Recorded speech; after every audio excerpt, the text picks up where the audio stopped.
ओम साईं राम। तमामु सुठी सुबुह। मुंहिंजी जोए न जाम सियाणी अथव। जाम माना जाम सियाणी। माना घर में ईअं एटमॉस्फेयर ठाहे रखंदी आहे कि मूंखे लॻे कि घर में मुंहिंजी हले थी। हाणे मां कल्ह जी ॻाल्हि थो ॿुधायां। कल्ह मंझंदि जी मानी ॿई रिटायर आहियूं, हाणे घर में वेठा आहियूं। चई मंझंदि जी मानी ठाहिणी आहे, छा खाईंदा? मां चयो भाई पनीर भुर्जी ठाहे वठि। प्रोटीन प्रोटीन प्रोटीन खाओ, प्रोटीन खाओ। त चई पनीर त घर में अथव कोन, वञी वठी अचो। ख़बर त थी सुस्त माण्हू वेंदो उअई बि कोन। बरसाति पई पए, मंझंदि जो 12 बजे केरु वेंदो? मां चयोमांसि चङो भला बेदा पिया ते बेदे जी भुर्जी ठाहे वठि। बेदा अञा कल्ह खाधा अथव, वरी बेदा खाईंदा? कोलेस्ट्रॉल वधियल अथव, ख़बर अथव न, डॉक्टर छा चयो अथव?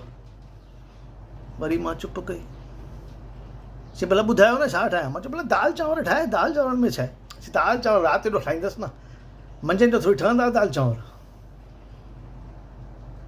चयोमांसि भला चऊं ईअं कर, पटाटा फुल्को ठाहे, भला पटाटा फुल्को ई खां। चई पंहिंजो पेट ॾिठो अथव?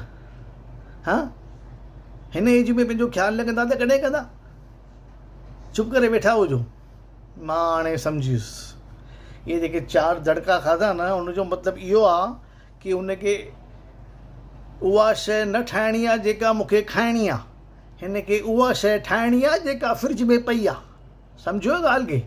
त मूंखे देरि सां सम्झ में आयो अथई। मां थोरो ट्यूबलाइट मुंहिंजी देरि सां ॿरंदी आहे, उहो तेज़ आहे हिकदमि। चयोमांसि भला जेको तोखे ठाहिणो हुजे उहो ठाहे।